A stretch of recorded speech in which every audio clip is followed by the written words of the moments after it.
Okay, thank you very much to Kerrie Burch for doing this program for us.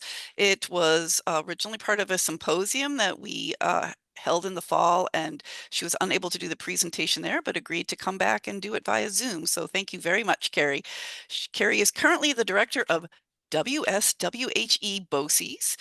She has a wide range of experience in school librarianship. She was a K-12 school librarian at two rural schools, and she's also a president of the School Library Systems Association and an adjunct professor in the School Library Media Program at St. John Fisher University, as well as a whole bunch of other accolades and positions that she's had.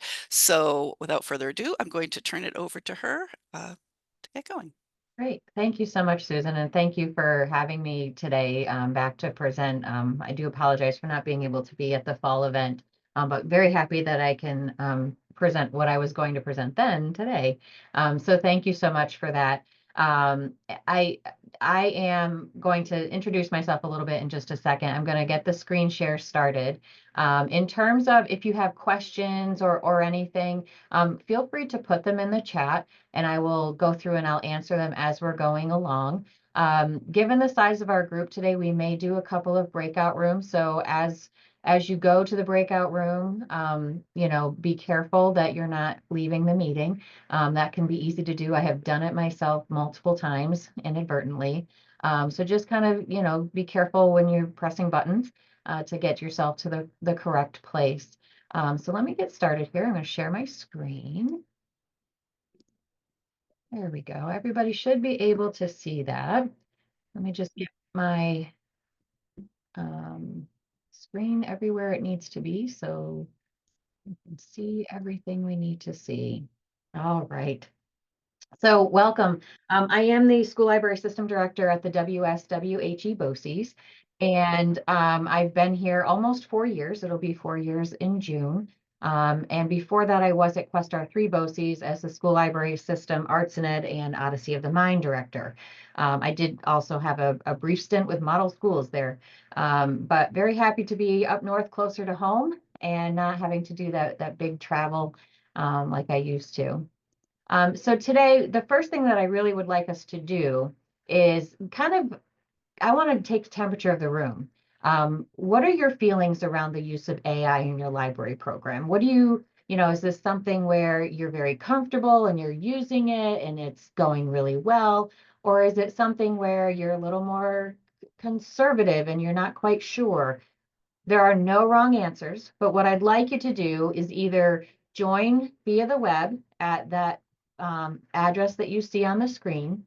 You can also text KBURCH 482 to 37607, or you can scan the QR code that's on your screen. And either way, it will take you to a screen and it will ask you to describe your feelings around the use of AI in your library program. There's no wrong answers. Oh, thanks, Amy. I appreciate you putting that in there. Um, no wrong answers. However you feel is how you feel, and that is totally okay.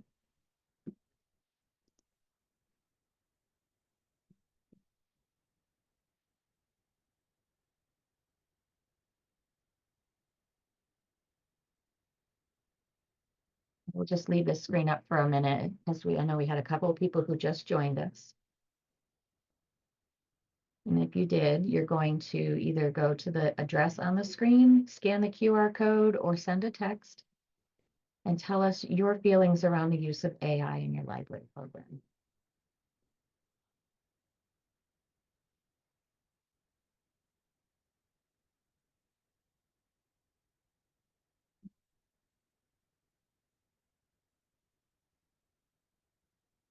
Let's see. So here's our results already. And as you add more to it, it will change, as you can see.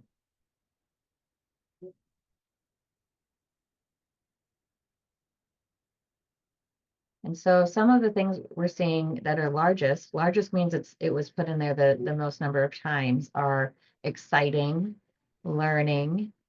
Sounds like some people have used it. That's good. But we're also seeing some feelings of overwhelmed and cautious and maybe haven't used it yet. And that's all okay too. This is as a and overwhelming is becoming a bigger word. So more people are feeling that overwhelmed by this. Cautious, bigger word, yes. Yep. And that's okay. You know, with any new technology, we do want to make sure that we are being cautious, that we aren't just jumping with both feet in and you know, worrying about the consequences later. So this is all great, great information. Wonderful. Thank you so much for participating with that. I do like to, exciting and learning is taking over again too. And that's great because then that means that hopefully what I help you with today is going to help you feel more comfortable and be able to incorporate it into your library program. So first, I always like to just really start out very basic and say, what is AI? And as I was trying to find a good working definition for that, I really liked what IBM had to say about what AI is. It defines it as the technology that enables computers and machines to simulate human learning, comprehension, problem solving, decision making, creativity, and autonomy. It's a nice overarching term or definition, excuse me, for the term of artificial intelligence. There are multiple types of AI, and if you are old enough to remember the clip, um, you know, paperclip from Microsoft, then you can think back. That was quite a while ago. There was AI around back then. So Clippy is an example of reactive AI. There's very limited learning involved in it. It's very much rule-based. So if you remember, if you typed in a question and it didn't have an answer, it's because that wasn't in its learning. It was very limited.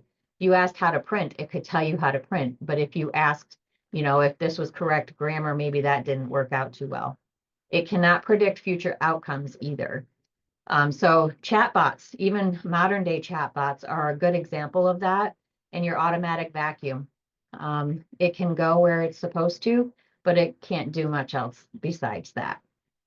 The second type of AI is predictive AI. And so if you have Siri or Alexa, or I don't know what the Google form of that is, if you have those, that is a predictive version of AI. It analyzes the data that you feed it in order to predict future events or behaviors. So social media is great for this. You know, you always click on those golden retriever puppy videos. Guess what you're going to have in your feed? Golden retriever puppy videos. You know, any kind of virtual assistants like Siri or Alexa.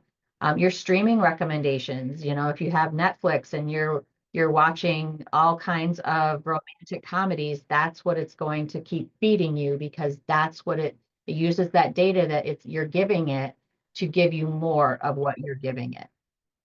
And then the third type of AI is generative AI. And for the purposes of our conversation today, this is where we're really going to be living. Generative AI it creates new content based on what you're giving it. You're creating something new from the learned patterns that AI model has. So deep fakes are a good example of that. And you've probably seen some of those. The example I have up here is the guy who made himself look like Tom Cruise. And, you know, and we've seen this in the news. We've seen all kinds of things with that. Also, our large language models, so Chat GPT, Magic School, the Raina chatbot in there, for example, those are large language models. And so what they do is they learn from the information that it's given, and it puts out information based on that so that it can create new content. Christy wants to bring Clippy brought back. He's cute. Hold on. I think I went way a little too far. All right.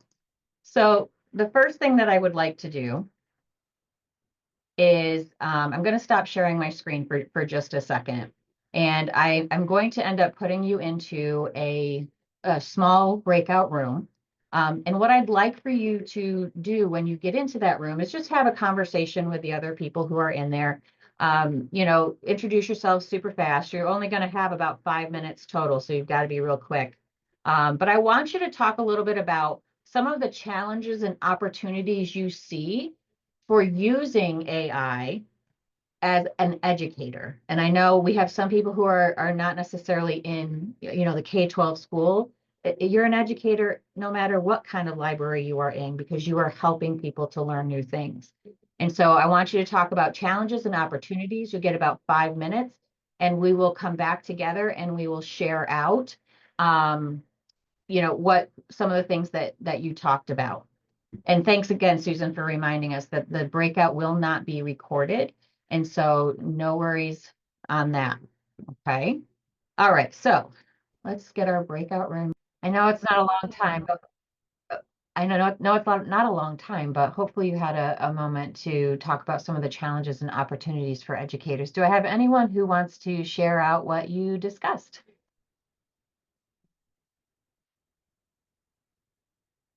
Don't be shy. Well, I'll start, and the main school librarian in my group can jump in because I don't want to misrepresent what she was saying. But basically, she was saying that there's not that much.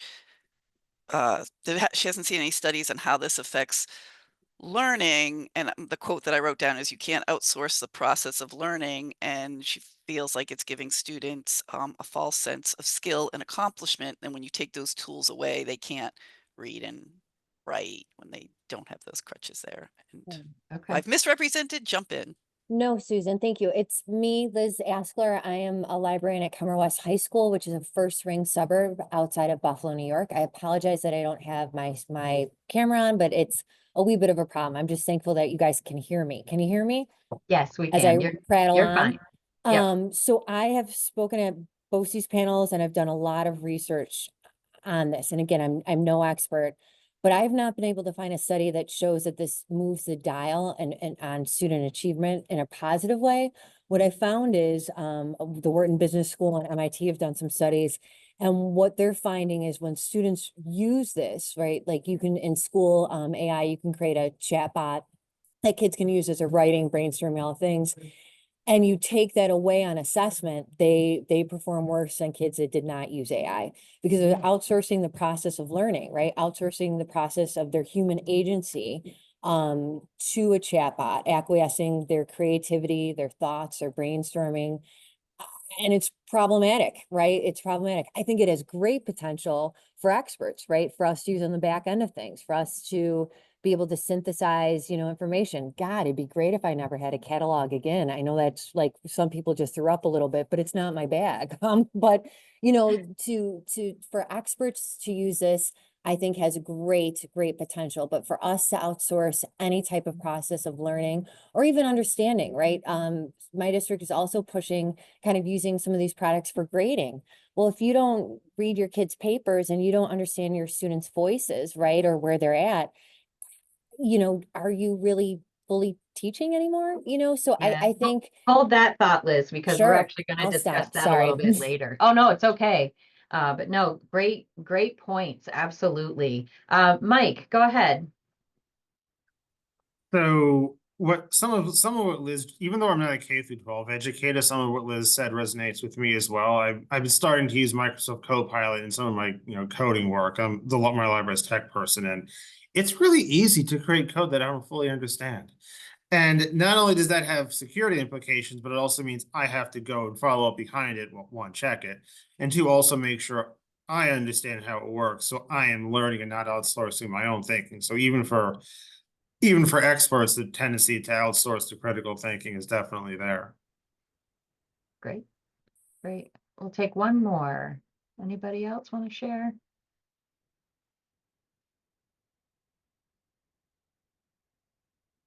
All right. Well, excellent points, all of you. And you actually kind of have started a little bit to have the conversation for the next thing I'm sending you into the breakout rooms for.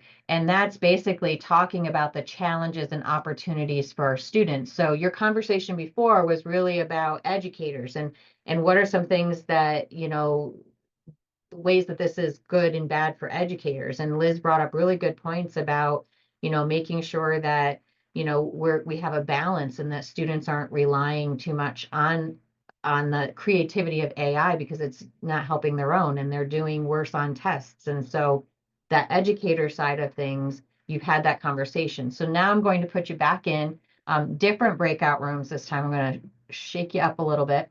And what we're going to do is put you in the breakout room. You're going to have the same conversation, but with regard to students themselves, what their use of AI and that kind of thing. All right. So when we take a look at the student perspective, what are some opportunities and challenges that you talked about in your groups today?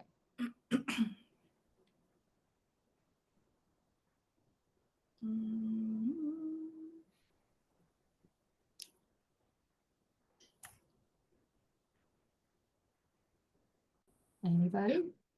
Well, we were just saying that the students and the teachers don't really know how to use it. They just don't, they just, we're at the Wild West and they don't even really know how to use it and what's the best way to use it as a tool. Okay. Yep.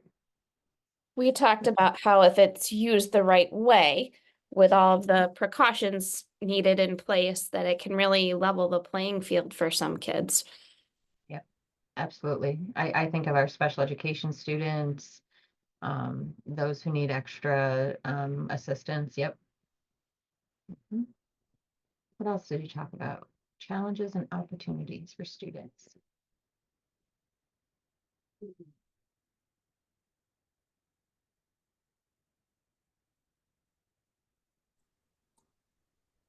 Go ahead, Laura. Well, I think, it's an opportunity to have a conversation about, I was introducing Noodle tools and databases or reviewing them with our students, with a group of our seniors, and they see it as a means of lessening the workload, and yes, it is a means of lessening the workload, but we don't necessarily see it the same way as a means of lessening the workload, not as doing the work for you, but a means of creating a scaffold, or a means of creating it's a great tool. And so it's just a good opportunity to stop and have a conversation about how you can use it as a tool, because one of the kiddos had piped up and said, "Oh boy, Chat GPT, here I come." And I said, "Okay, well, let's stop right there and talk about that," because when they do make comments like that, it's a great opportunity to stop and Yeah. discuss how you want to use Absolutely. it. So instead of saying, "Oh no, it's a bad thing," it's time to talk. So Right. Well, absolutely. Great points there. Yeah, I mean, we want to teach students how to use it the right way and how not to use it as well. Obviously we don't want them having Chat GPT write their essays for them or, doing that kind of thing, but there's no reason why they couldn't, use it to get some ideas about a topic, for example, or maybe they need some help summarizing an article to, because that's a thing that they have a difficulty with. So, there are some really positive things that AI can do to help students. But we do have to have that conversation with them and teach them the right way. And sometimes I feel a little hypocritical because I use it. I use it to create my descriptions for my professional development things. I just used it to write some emails because sometimes I just don't have the creativity in me. I got a lot going on. I don't have the time to think. I just want to, but I want our students to understand that that's okay, but that's not the be all end all. Yes, I used it to get some ideas, but it wasn't copied and pasted, and that was my thing. So good conversations to have with them for sure. All right, let me share my screen again so we can get back to our presentation. And, all of the conversations that you have, it really boils down to some things that we need to make sure that we are considering when we think about and use AI. So for example, bias is huge. The models are only as good as the information that has been put into them. And a lot of the models, that information is one-sided. It doesn't represent all, and as a result, it can lead to some very biased responses. If you have ever used, Canva or even Padlet to create images, for example, and I know there are others as well. A lot of times those images, yes, sometimes they have 10 fingers, but the other piece is who's being represented in terms of, if you say that you need an image of, someone doing housework, who comes up? Is it women? Is it men? Is it children? Who, that it's that kind of thing. You really need to think about that. And the physical, the wording that comes out as well, when you're looking something up in ChatGPT, for example, you have to be really careful because it is biased. We also want to make sure that we're thinking about the ethical use of it. And Laura kind of alluded to that a little bit when she was talking about her student who's like, oh, ChatGPT, here I come. We might want to make sure that we're transparent about the use of AI. Our students need to be transparent about the use of AI. There should be clear expectations for students and teachers in terms of what is allowed. And what I would say is, as you're trying to teach students to use it, teach them to use it the right way to help them, and show them the good ways in which it can make them better students and it can help them. AI also makes mistakes. So you want to make sure that you're checking the information for accuracy, because misinformation is common. Again, you got to consider what's coming in. And if garbage is coming in, garbage is going to go out. You want to make sure that students have the skills they need to evaluate for accuracy. So this is really where librarians come into play. And in my world, that's the school librarian. And we're going to talk a little bit about media literacy here in a little while, but those skills are needed, and librarians are the ones who should be teaching those skills to students to help them evaluate. Because if they go in and say, oh, write me a 3-page paper on Abraham Lincoln, sorry, he's stuck in my head today. It might say that he was the 10th president. We know that's not the case. The kids aren't going to know that. So they need to be able to understand that. And first of all, they shouldn't even be writing a paper like that anyway, but that's another story. The other piece is over-reliance. I don't know about you, but the biggest thing that Alexa does in my house is turn my lights on and off. And I have been kind of considering not using it anymore. And I'm like, oh, that's going to really impact my life. I have become over-reliant on Alexa turning my lights on and off. And that's just one really dumb example, to be honest.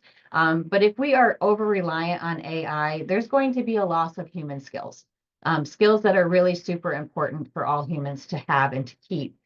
There could be some job displacement. We've probably seen a little bit of that already in some of the areas of our world. And it's also, and this to me is one of the biggest issues for me in terms of importance, is there's going to be an increase in the digital divide because of equity issues.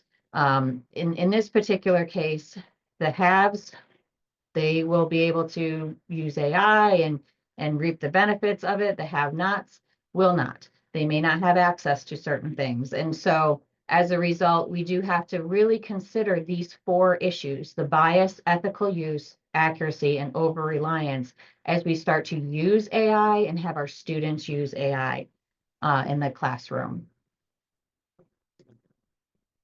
More afraid of Wall-E than the Terminator, yes. And that robot movie, iRobot, I think it was called. Oh, the Will Smith one. Yes, that one. That one really scares me. That one feels like it's coming. Okay, so what I'm going to do is I am going to put you into breakout rooms one last time here. There's a scenario, and actually Liz kind of alluded to it a little bit. She knew what I was going to be doing. So what I want you to do is I'm going to read the scenario to you in just a second, and you're going to think about those considerations we just talked about. So bias, ethical use, accuracy, and over-reliance. And you're going to discuss with your group the potential positive and negative impacts of this particular tool. So I'm not going to read the screen to you. I'll let you read it.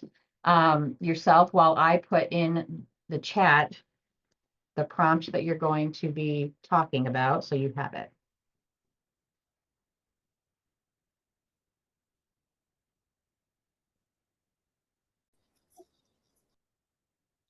Okay, so because we're running a little bit short on time, what we're going to do is I'll take one answer for each of the 4 situations from your groups. So in terms of bias, what were some of the positive or negative implications of using this tool, this AI powered tool that assists teachers with grading?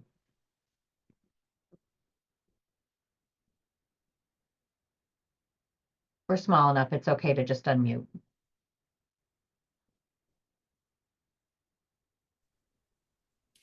Well, our group had some concerns about some of the more nefarious motivations of ed tech companies, and the motivations behind the making grading easier, and the stated motives of certain big names in tech of replacing educators with they say, oh no, we don't want to do that, but yeah, some of you really do want to just replace educators with AI. They've stated as such. So and yes, there is benefit to offloading some of the burden of grading, but then when you're when you're talking about the taking away the when you're talking about just simply giving people 60 kids in a class because you've replaced the chunk of the grading, and how is that really making things Yeah. better? So Absolutely. It's the human element. And, one of the things as I started to learn about AI, one of the things that I kept hearing was you need to keep the human in the loop. And, I can see where a tool like this would be appealing to educators who have no time as it is. And yes, it'd be great to have someone else grading those papers.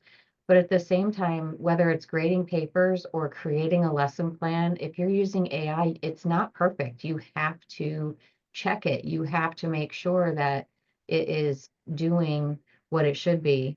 And it's, you know, just interesting times. I don't think we should definitely ever lose that human element in teaching for so many reasons. Um, Absolutely. And Susan says she was in a forum of non-educators where people were talking about how great it'd be to have AI individualized lessons in a room full of students with screens and headphones on. Not all the time. well, these are the same people that during COVID, and we we felt how well that worked out with that non-human element. Right.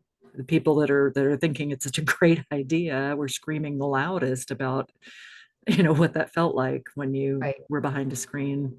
And Right.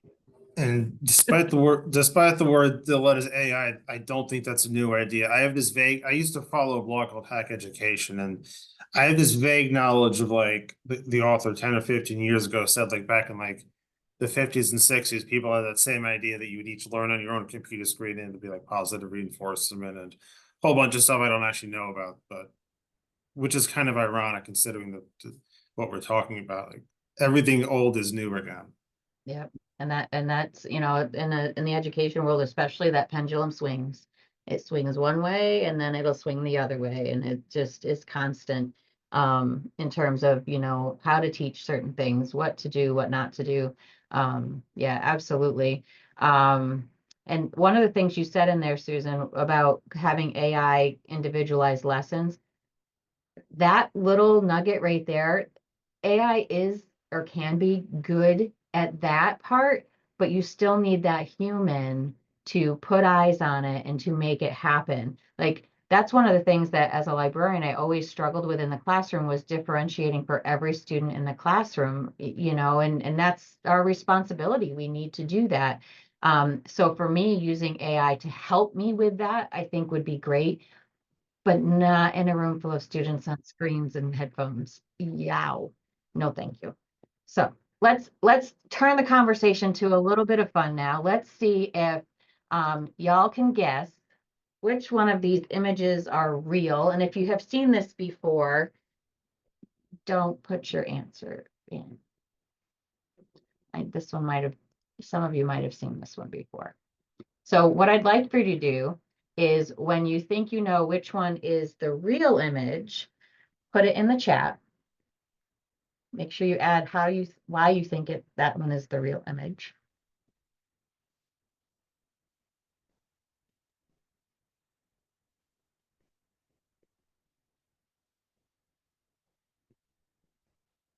It can be a little tough to tell.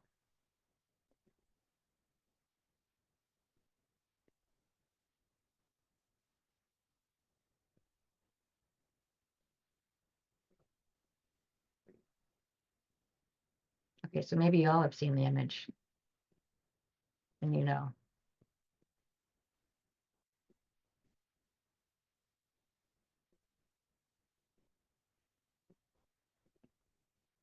Kathy says they all look real. Okay, we got the apple as a possibility. Okay, that's good, Susan. So it's okay to make a guess.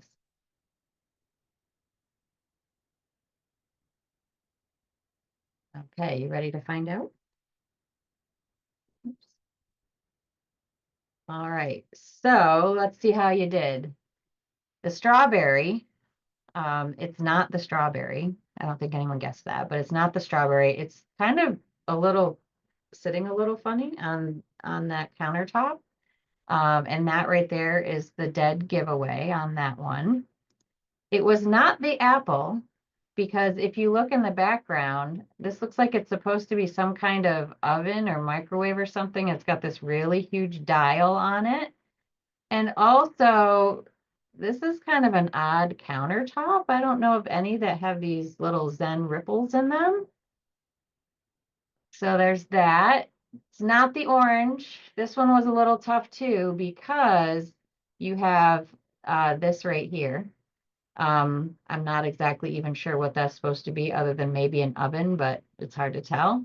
So that means then that the banana was correct. And I know some of you guessed that. So nice job on guessing that. Super quick. So the role of the school librarian, or really any librarian, you are the hero waiting in the wings. There are learning standards. The ESIFC is what school librarians are using or should be using. And they are skills-based. And it's skills-based teaching that's focusing on critical thinking, which is all important stuff for using AI and information literacy in general. The ethical use of information, the ethical use of AI, resource evaluation, evaluating what AI is putting out, analyzing information for that accuracy and bias, like we talked about, and then the media literacy piece. And in this particular case, media literacy is even more important now than it was before AI. And I always like to refer to Project Look Sharp, which that's on the next page, but they have a system of using media decoding that is really great. And this particular handout that they have really helps students to be able to go through and pick through what the questions that are going to help them determine what is accurate and what is okay in AI. And then this is the Project Look Sharp resource, and it is linkable. You will have the link to the presentation at the end. And I know that Susan is going to send it out as well. This has a lot of really amazing, wonderful lessons in it, and they are always adding to it. And they actually have a course that they are working on right now, and people are participating in. They might do it again in the fall. We'll see. But at this point, because we have about 5 or 6 minutes left, I want to open it up and see if anybody has any questions at this point. We had to rush through that last little bit of it. I'm sorry.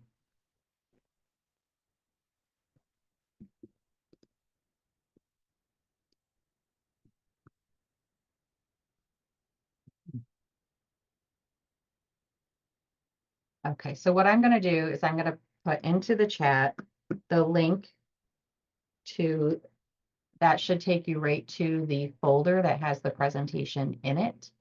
And I know Susan will probably send it out to everybody because not everybody could stay. So Yeah, I do want, go ahead. I was gonna say, yes, I'll be sending that out along with recording, probably in about a week. Sounds good. And thank you everybody for joining and for sticking with us this morning. I appreciate it. I hope you got at least one or two things out of this presentation that'll be helpful to you in the future. Thank you. Thank you very much, Kerrie.